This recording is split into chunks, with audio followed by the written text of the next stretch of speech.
My brother Rubén.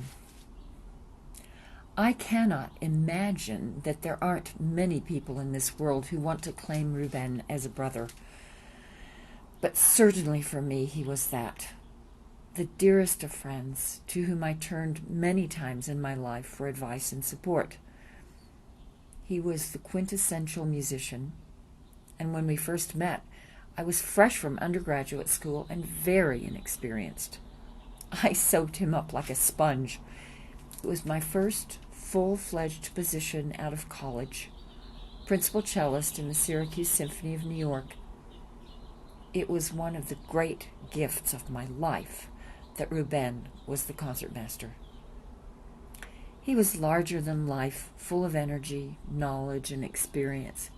He was leagues ahead of me, and I looked to him in every situation of self-doubt. The friendship was spontaneous, but who could not love Rubén, such a warm, radiant, and loving human being? The hours we spent in the orchestra and playing string quartets together were rich with laughter and full of the sheer joy of making music. Much to our glee, Rubén and I were cajoled into teaching 1 day per week at the local high school.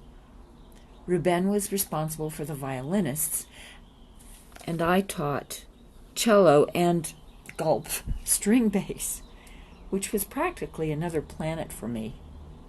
Believe me when I say that the quick lunch breaks with Rubén and me eating our brought-from-home sandwiches were filled with terrified questions from me, asking for Rubén's advice.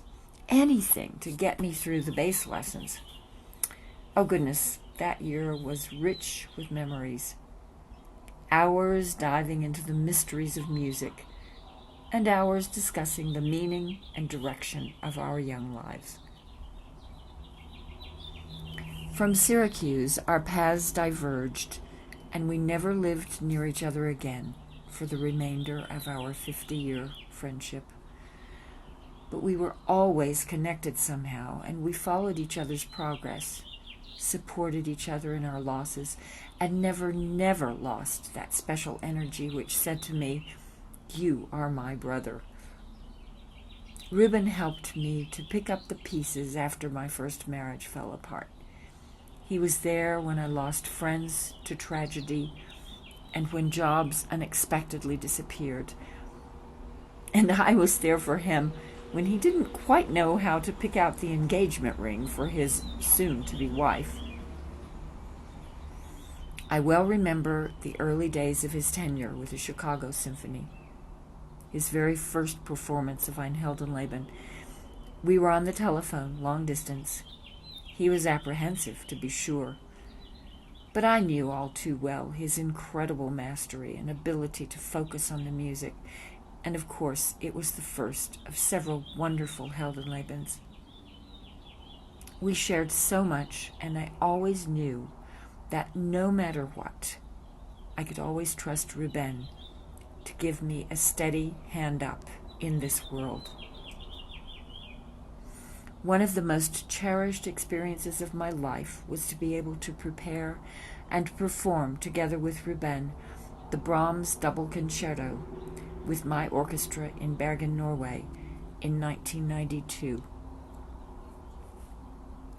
It was an intense and glorious time. We had managed to have a quick read-through session a few months ahead as I was passing through Chicago on my way back to Norway. Then we met for 2 days in Copenhagen before rehearsals began, borrowing the apartment of a mutual friend and literally breathing, eating, and sleeping Brahms for those hours, grabbing an occasional sandwich or stretching out in the middle of the living room floor to rest our backs and our brains. I believe that Rubén had performed the Brahms before, but it was my first time, and I was hungry to understand the shape and texture and soul of the music. The constant play between the voices of the violin and cello, sometimes mingling in a rich unison of line, sometimes separately soaring, only to have the raucous interruption from the other voice. And in the end, the rich juxtaposition of the two voices in glorious harmony. And then it was over, the exhilaration of the concert and what had gone before. The day afterwards simply summed up that wonderful musical experience and deepened that wonderful friendship. A long day exploring the fjords of Western Norway. We were in small fishing boats, ghosting in and out of small villages. The solitude, the majesty of snow-clad mountains were the backdrop of our continuing, lifelong search for the meaning of it all. Just talking and thinking and dreaming and being. There were other days, other reunions, and each time the confirmation of my boundless admiration and love for this extraordinary human being. The epitome of musicianship and one of the most exquisite examples of wisdom and humanity I have ever met. Rubén, to whom I owe so much for many of the riches and joys of my life, my dear friend, my brother.